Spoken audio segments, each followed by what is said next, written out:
false presupposition. You are presupposing that you know the story of Jesus. You're presupposing that what the New Testament says about Jesus is reliable. I'm not ignoring your question. Your question contains a false presupposition. I don't accept the premise of your question. You have to verify the premise of your question. So that's why in response, I asked you if the Book of Mormon was to have a prophecy of the future. And then I come centuries later as an anonymous author, for the sake of argument, like you accepted, and write stories perfectly in line with what the Book of Mormon says. Would that make my book and the Book of Mormon both reliable and accurate? Answer that question, Avery, because that question is built because your question has a false presupposition. You can't, what do you call it? You can't ask questions built upon false presuppositions. Okay? I'll answer your question about the crucifixion later. Answer that question very simply. If the Book of Mormon, okay, guys, for all the people calling me slow and I'm not answering, I directly dealt with his question. His question contains a false presupposition. So Avery, answer the question. If the Book of Mormon prophesizes the future and I come centuries later writing a story perfectly aligned with what the Book of Mormon says as an anonymous author, would that make my book and the Book of Mormon reliable? Please answer. Okay. So GodLogic is, going to have time to answer. If anybody interrupts him, I'm going to drop them. I don't know. Appreciate it, brother. So Rumsey's doing a good job of trying to run away and avoid the actual question, ladies and gentlemen, but it's okay. Rumsey, a prophecy that comes true is rooted in the historicity and the fact thereof, that it came true, that it came to pass. So when you're saying if somebody in the Book of Mormon predicts something and then someone comes later and writes copies the story down as if it happened, does that make it true? If it's not based in history, no, it does not. This is why I asked you, Rumsey, and here's your chance to answer this question. Do the majority of historians agree that Jesus was crucified under Pontius Pilate in the 1st century? Yes or no? Okay, I'll answer that. The answer is no. We don't even have any evidence for the existence of Jesus historically. For example, there was this guy named, I forgot how to say his name, but it's T-A-D-I-T-U-S. He doesn't give the sources of his information. He doesn't give us anything. There was also some what do you call it? Some problems. Does he want me to answer? Wait, Avery, are you done speaking? Yeah, I wanted you to answer that question, please. No, but are you done speaking? It's time to speak now, or are you going to continue? Well, I'm going to continue based off your answer. We have to finish though. Finish, and then I'll speak. Yeah, that's my question, so that I can build my point. All right, so Ramsey, you good? It's not a one-word answer. I'm going to speak for a minute. I mean, if you. Well, I mean, go if you want to. I'm fine. Just elaborate. Elaborate. The majority of historians who base their conclusions off continuities and base their conclusions based upon the only sources we have available, which are Christian sources, right? They quote the New Testament. However, here's a couple points. One, majority of historians who are secular base their conclusions based upon a couple things. First of all, continuities. Based upon the continuity that Romans crucified lots of people, and that we have sources that tell us a man named Jesus was crucified. Sure, yes, majority of secular historians believe that a man was crucified. The problem is, Avery, that's not what the book of Isaiah is prophesizing, supposedly. Not just some Tom, Dick, and Harry named Jesus was crucified. It's that supposedly the Lamb of God was crucified for the sins of the world. Yeah? Atheists believe Christ was crucified. Jews believe Christ was crucified. That's fine. The question of whether a guy was crucified is not what you're proving here. The prophecy is not just that some guy was crucified. It was that the Lamb of God, right? He was cut off supposedly. What does the prophecy supposedly say? It was what do you call it? He was killed for the sins of many. I forget the exact words of the prophecy, but nonetheless, basically, according to you, it teaches that he died for the sins of the world. He was cut off from the land of the living for the sins of the world. Yeah, that's the prophecy. It's not that just some guy in the future is going to die. Otherwise, we can claim anyone crucified fulfills that prophecy. So, Avery, let me ask that question. Let me ask that question to you. Does anyone being crucified fulfill that prophecy? It's specific to Jesus, and you helped me out. You actually helped me out, Rumsey.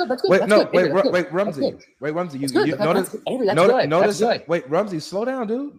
Notice how I wasn't finished. But neither was I. But you took a minute to talk. You took a turn. You gave me that minute to talk. No, but hold on. No, how is this going to go, Rumsey? I asked you a question so that I could build my point. You said no. I need to answer fully. I'm going to talk for a minute. So you just asked. So you did that. Yo, Zeno, please. Yeah, hold on. I wasn't right. So it's okay. So you did that. So you just asked me a question. You talked. You gave your turn. You talked. And then you just asked me a question. So now I'm going to take my turn. Okay, fine. Go ahead. I appreciate it. So you don't even realize how you just helped me. You just admitted that according to historians, Jesus was crucified under Pontius Pilate. And according to Isaiah, it talks about the crucifixion of Jesus. It isn't just that the New Testament authors are matching a story that they find in the Old Testament. They're recording history. Now, let me ask, let's put it into this perspective, So one, you admitted that historians agree that Jesus was crucified under Pontius Pilate. Now, here's my question to you. What is the primary source? What is the primary source that they use to come to the conclusion that Jesus was crucified under Pontius Pilate? What's the primary source, Rumsey? Okay. So, Avery, you seem to not know how history works. History is built on a scale of probability. Historians will not claim, excuse me, let me speak. Historians cannot claim with certainty anything in history. The only thing they could claim is that Jesus Christ, peace be upon him, they would claim probably existed and was probably crucified because that's what the sources we have tell us. But here's the problem, Avery. Do historians take the New Testament as a historically reliable source of information? For example, Avery, answer this question. Do historians consider the resurrection to be a historical event? Answer that question. I'll answer after this, Rumsey. You skipped my question. I'm going to answer after. No. You skipped my question, Rumsey. I asked you. I would just like to put it out. I did answer. I did. I would just like to put it out there. Exactly. I would just like to put it out there. We have no historical evidence for the existence of Jesus. That is a well-known fact. Anybody who does their, worth of research would know that there isn't really any strong evidence. There's the existence of Christians. However, there's not the founder, which is Jesus Christ. You said that I didn't answer. His question was, what source and source? Be quiet. No. It's not about me being quiet. It's my turn. I'm repeating your question. No, I'll give my question. Well, be quiet. I'll give my question. It's my turn, dude. You finished. His question was, be quiet. Rumsey, stop, bro. I'm repeating your question for God's sake. Stop. What do you call it? Stop manifesting. I don't need you to repeat my question. It's my turn to speak. I'm going to repeat an answer. Calm down. It's my turn to speak, please. If I can, you just like the sound of your voice. You just like the sound of your voice. I think that's projection. It doesn't work here.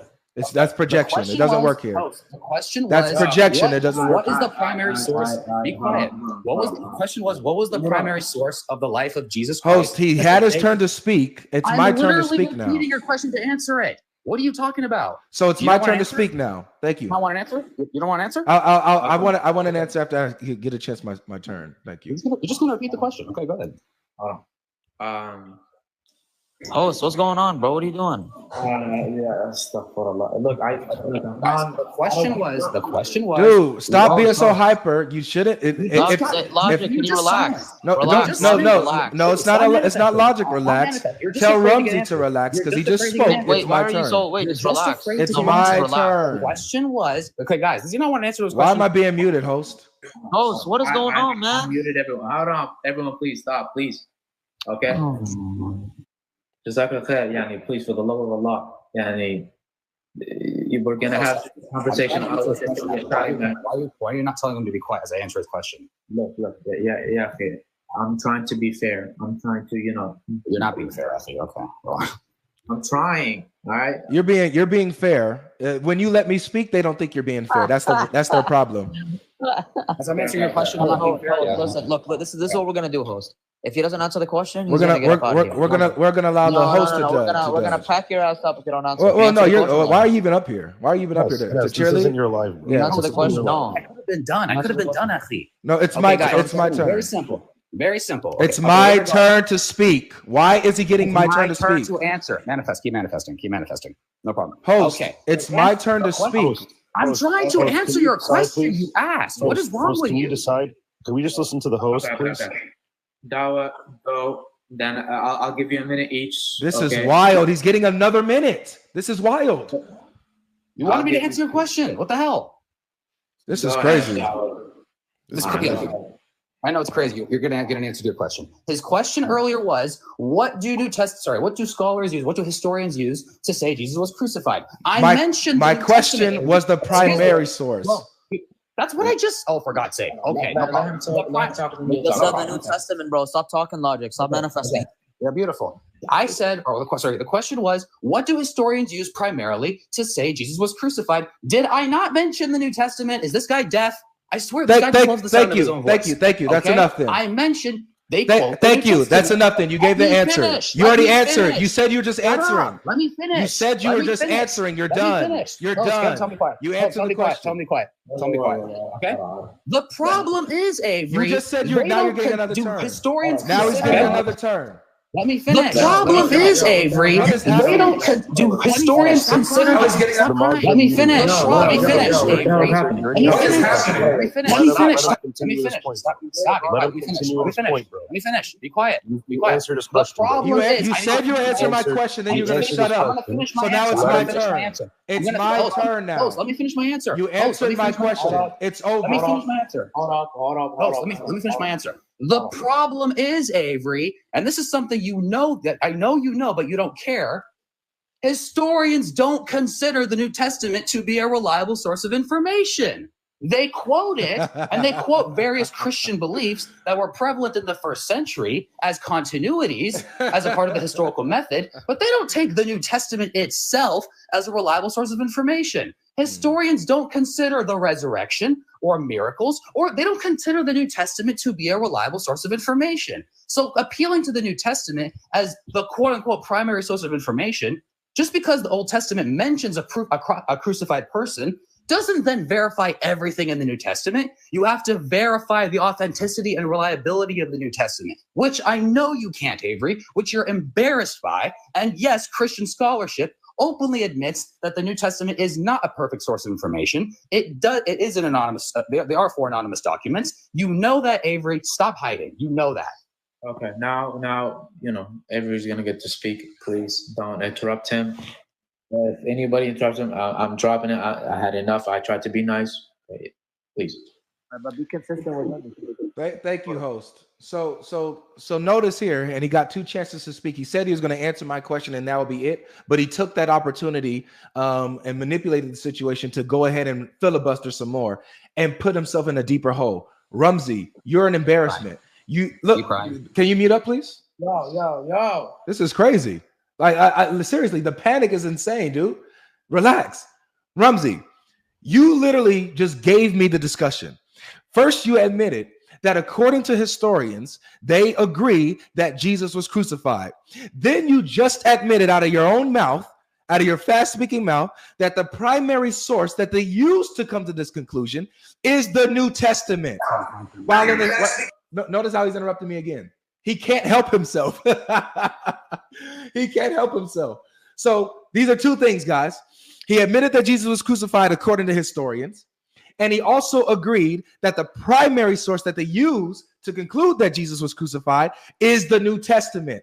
While in the same breath, he then said that they don't take the New Testament as a reliable source of information. Are you dense? How do you contradict yourself in the same breath like that? Dude, thank you for this discussion. I appreciate you giving me this every single time we talk. So which is it? Do the historians use the New Testament as the primary source, or do they not? But you said that they do. So is it reliable for them, or is it not? How are they using a source that they say is unreliable to conclude that it as their primary source, the fact that Jesus was crucified by Pontius Pilate in the 1st century? You're contradicting yourself all over the place, man. You're a rookie at this. Here's another thing too. Hold on, this is getting gifts, so it's a little loud. Here's another thing too, Rumsey, that you're failing to deal with and you're failing to acknowledge. So now that we've concluded Your mods muted me. It's crazy, isn't it? How they do. You're probably gonna have to unmute or unmod the ones who keep muting me, host. Honestly, it's probably gonna keep going like this. But this is how it is. So Rumsey, not only that do you have to deal with it. So with your admissions, you just admitted that the crucifixion of Jesus is a historical fact, and it is historically reliable by virtue of the New Testament, according to scholars. Now, again, if you're trying to go into the problem of the resurrection, that is that's a miraculous event. Now, they don't have an explanation. We can argue for the resurrection all day long, but that's not the subject here. We can do that next. But the subject here is the historicity of the New Testament and the events of Jesus that the historians, as you admitted, uses the primary source to say that Jesus was crucified, which then supplements the point that Isaiah 53 is a true prophecy of a historical event that even you admitted is historical by the scholars' admission. Thank you. Okay, can I speak now? Okay, there's a couple of false equivocations Avery's making here. Number one, if historians utilize a source to verify one event, that doesn't then therefore mean they conclude the New Testament is reliable. That's why I asked the question. Avery, you can ask this question when I'm done. Do historians consider the resurrection to be a historical event? The same source you think that, first of all, I never said that historians take it as reliable. They don't. You can consider historical sources without deeming them perfectly reliable and authentic. It's very simple, guys. Do historians consider the resurrection a historical event? Everyone answer in the audience. Do historians consider the resurrection to be a historical event? No, they don't. The same New Testament teaches that, but they reject that. So no, they don't consider the New Testament a reliable source of information, Avery. You don't know how the historical method works. Historians base their beliefs on continuities. What they do is they look at overall what people were saying at the time, what people were believing, and so they come to reasonable conclusions. Well, okay, yeah, what it seemed like everyone around believed he was crucified. So yeah, it's a pretty reasonable thing to conclude he was crucified. And guess what? This doesn't actually contradict what the Quran says. The Quran says that people were boasting, we killed the Messiah, Jesus, the son of Mary. So this doesn't by any way, let me finish. This doesn't by any way prove your narrative, Avery. This, in fact, actually goes perfectly in line with what the Quran says. The Quran says people thought he was crucified. So you showing me a bunch of Tom, Dick, and Harrys who supposedly thought he was crucified doesn't prove the entire narrative of the New Testament. Yes, they use the New Testament as evidence that people believed he was crucified, and they accept based upon continuities that yes, probably, Rome was a place, the Roman Empire was a place people got crucified. Seemed like everyone around believed Jesus, this guy named Jesus, was crucified. That doesn't then verify the New Testament as a whole as a reliable source of information. What have you been sipping on? What is wrong with you? You don't know how the historical method works. You're doing exactly what the Quran says, Avery. You follow nothing but conjecture. The Old Testament talks about a story. The New Testament, I'll grant it for the sake of argument. I'm not agreeing to this, but for the sake of argument, I'll grant it. The New Testament perfectly agrees with it. Well, you have to verify the New Testament before you use that as evidence. And your evidence for that is, well, historians say that a guy named Jesus was crucified. And because the New Testament teaches that, therefore the New Testament's reliable? What is wrong with you? What on God's green earth is wrong with you, Avery? Bro, go back to the dance floor. Honestly, you're better off there. So let me just conclude with this. Very simple, very simple. The claim you made was that the Old Testament prophesies the story of Jesus. That claim is built upon a false and baseless presupposition that the New Testament is reliable. Showing us things that historians agree with what it says doesn't prove the New Testament is reliable. Even if historians were to agree, which they do, generally they believe, some guy named Jesus was crucified. That's not what this prophecy is. Your prophecy that you're trying to prove is not that some Tom, Dick, and Harry with the name Jesus was crucified. It's that the Son of God himself, the Lamb of God, was killed for the sins of, or unalive, for the sins of the world. You're making so many false equivocations and false presuppositions because you need to, Avery. So I'm going to ask you the simple question, Avery, one more time. Why do you? Sorry. Okay. So let me rephrase. I'm going to ask you the simple question. Why do you believe the New Testament is a reliable source of information? Simply telling us that it matches with what the Old Testament says does not prove it is reliable. You have to prove that the authors were authentic and reliable and honest. What's the answer? Why do you believe the New Testament's reliable? If I could say something before this,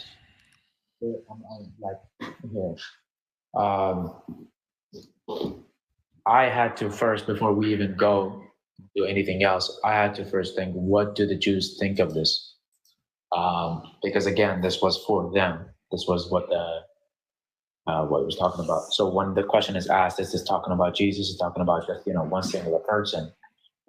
And this is the answer from a Jewish website. The book, published by Chosen People Ministry and distributed free to thousands of Jewish homes, is part of a $1 million Popularized campaign currently in the second year. And the youth of Isaiah 53. Inshallah, just let logic answer. Jazakallah khair. Isaiah 53, the suffering servant chapter, has been consistently misquoted by missionaries trying to claim that the prophet Isaiah is speaking of Jesus and fulfills the prophecies that he would suffer for our sins. Because I'm granting him for the sake of argument, so it doesn't really. It's kind of like. Hold on. There's no granting an argument. We need to have just a conversation. So often. What? Actually, what are you talking about? He's right. That's what I was clarifying earlier, that they misrepresented it, and I was showing piece by piece how they misrepresent that verse. I'm granting it for the sake of argument, even if. Why are all these people getting a chance to speak before me? This is crazy. Let me read, please. They often cite the fact that the servant is singular and must therefore be talking about the single individual Jesus, though a throughout analysis cannot be given in this limited space. We have explored the important points. First, one must read the entire book of Isaiah in context. Let him read, man. Let him just read. Let me just read this, because we need to see, what do the Jews see about this? First, one must read the entire book of Isaiah from an accurate Jewish translation. It was written by Isaiah, who was a prophet from 619 to 533 BCE. In the original text, there was no chapter and breaks. The book is written in a fluid format and therefore must read as a whole. Then in doing so, you will note that this chapter, which is known as the 47th Psalm, actually begins in chapter 53, verse 13. When reading Isaiah and 5 texts, God often calls Israel and Jacob. Also, before the conversation, he needs to speak. He needs to respond. His servant is. The Jews believe he was crucified. Come on, akhi. This ain't supporting us. Jazakallah khair. He's like, he needs to run your life a little better. No, he's basically explaining Isaiah 53 is not about Jesus. Yeah, this was this. Just these. I mean, he granted that for the sake of argument. It doesn't matter. He needs to answer now. Come on. What is this? Missing time. I guarantee your question. He's going to forget everything I just said. He's going to forget your question. Sorry, I appreciate it. Thank you guys so much for finally letting me speak. He's going to forget and ignore everything I said. So host, just to touch on what you're saying, man, because you're trying to appeal to Jews who are trying to go against like the messianic-ship of Jesus, the messiahship of Jesus. This is who your authority is. So if you're saying that they're right, then you have to say they're right about him, I guess not being the Messiah, since you're saying that's the authority by which you're supposed to judge and interpret the scriptures. So if that's the case, then Jesus is not the Messiah. You should reject Islam. Okay, why did you divert from my conversation? Host, I asked him a question. He's diverting from the question. I mean, I can't blame him. He spoke for a long time. Yeah, that's not my point here. What I was saying. Answer his question. Answer. Hey, do you want me to repeat my question? I wouldn't be surprised if you forgot. I mean, he spoke for a while. I don't know what you said. Host, allow me at the end to debate him on the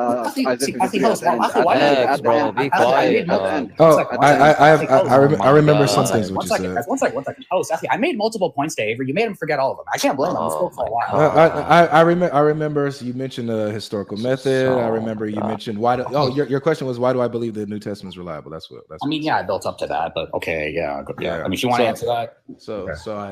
I'm gonna address what I remember. So you mentioned the historical method. You said you mentioned the historical method, and you said that historians judge things by continuity.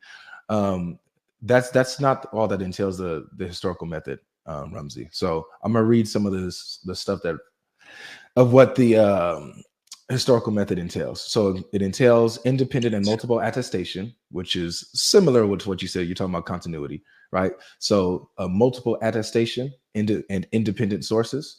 It includes, which are the New Testament sources. Criterion of embarrassment, which is what you have in the New Testament, with the New Testament authors claiming that they ran and were cowards, and even went against Jesus sometimes and rejected him, dismissing him. You have.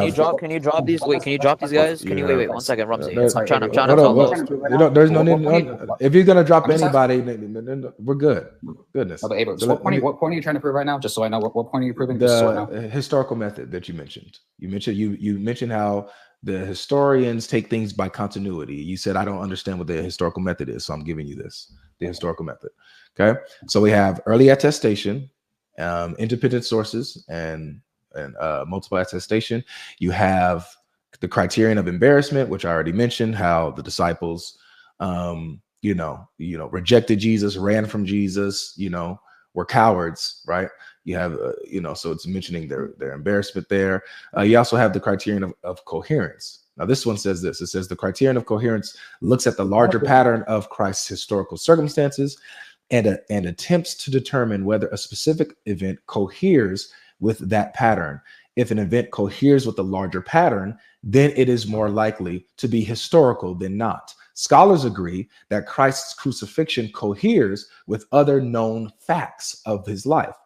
Most obvious being that he clearly upset the Jewish authorities by claiming to be the divine Son of Man. This title was Christ's preferred self-reference, according to Dan Wallace. So, don't drop me.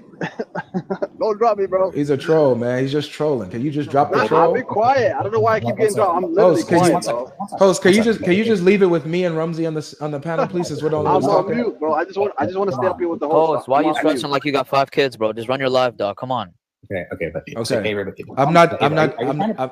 I know. I know. Are you trying to prove? What's that sound? Where's that coming from? Yeah, I'm addressing the things that you said, Rumsey, and I didn't interrupt you. I know, but is this? I know, but is this to prove the New Testament's reliable? It's actually to refute what you were saying about the historical method and showing how you just contradicted yourself yet again. So if you just let me continue, please. Okay. I appreciate it. So I'm showing you that you don't know anything about the historical method and what it entails, and how the New Testament, according to the scholars, passes the historical method with early attestation, multiple attestation, criteria of embarrassment, and criteria of coherence.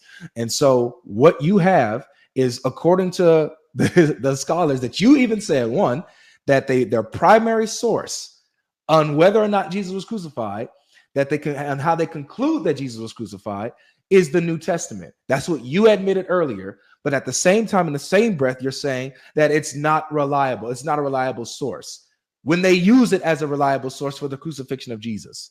That's the conundrum that you're in. And so then when you say, well, they didn't believe in the resurrection, the resurrection is a supernatural event. So this is what we have from the even the liberal scholars. They agree that the disciples of Jesus thought that they saw a resurrected Christ. They agree that there was some claim of a resurrection going on. They just don't affirm that it happened because it's supernatural now. So since it's going beyond the natural, this is something that the liberal scholars, who are naturalists mostly, who don't believe in the supernatural, who don't believe in miracles, they reject the resurrection, but with no evidence behind it, no real reason behind it. When the resurrection is the best explanatory evidence for said event. So you bringing up them not agreeing with the resurrection has no bearing on historicity, but on their bias towards the supernatural. That's why that's a red herring and has nothing to do with what we're talking about. You're cooking yourself. You yourself admitted, I'm going to keep throwing your own words in your face.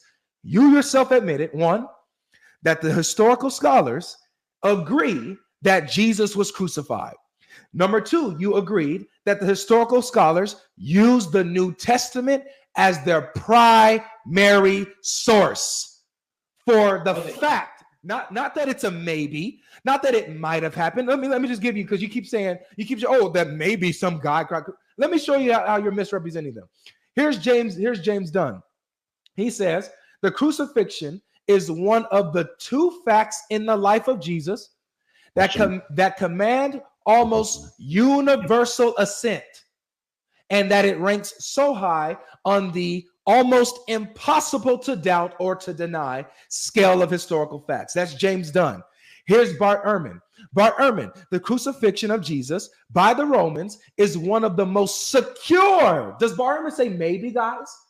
No, he says it is a maybe. No, he says it's one of the most secure facts we have about his life. Okay? Scholar Luke Timothy Johnson agrees, saying the support for the mode of his death, its agents, and perhaps its co-agents is overwhelmingly Jesus faced a trial before his death, was condemned and executed by crucifixion.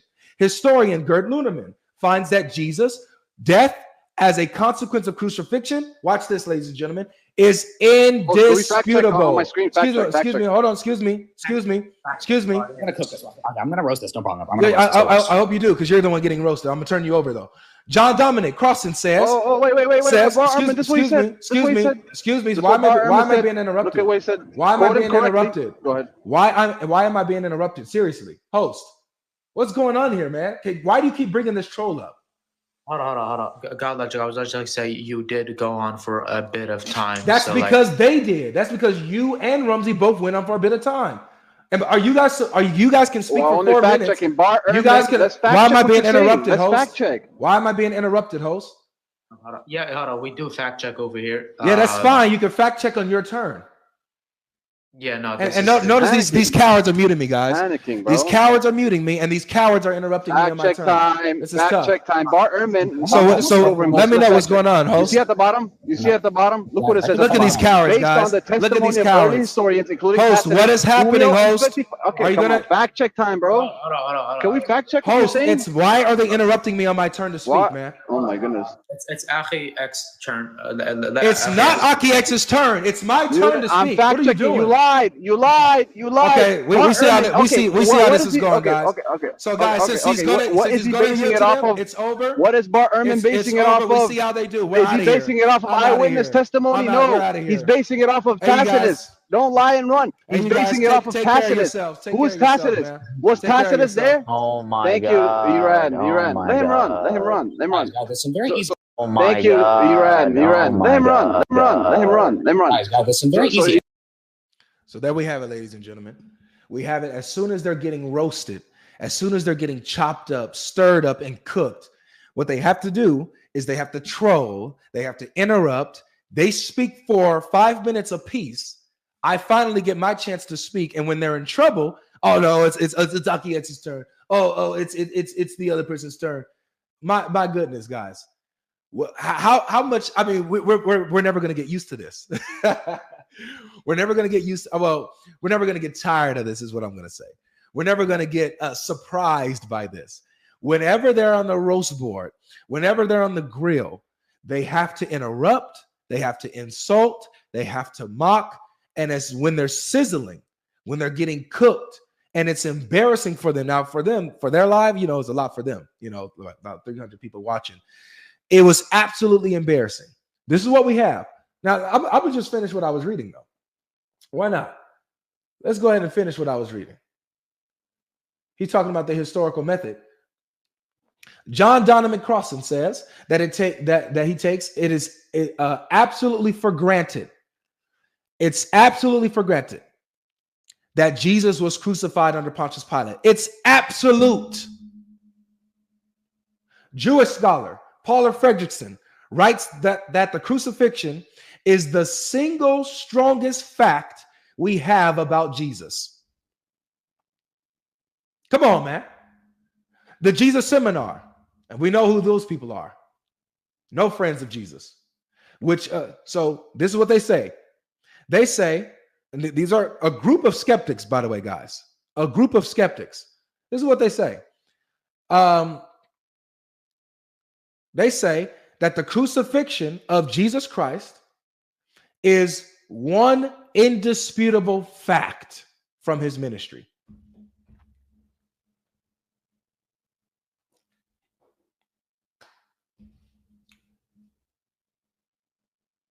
So this is what happened. Rumsey admitted that historians agree that Jesus was crucified. Rumsey admitted that historians use the New Testament as their primary source that Jesus was crucified and the facts of his life. So what does this show? This shows that Isaiah 53, according to the historical method, prophesied a historical event to the T. And this is something that Muslims can't deal with. Now, if they want to say that this isn't the gospel, that this isn't the Injil, that this isn't what it was, then I just want to ask them.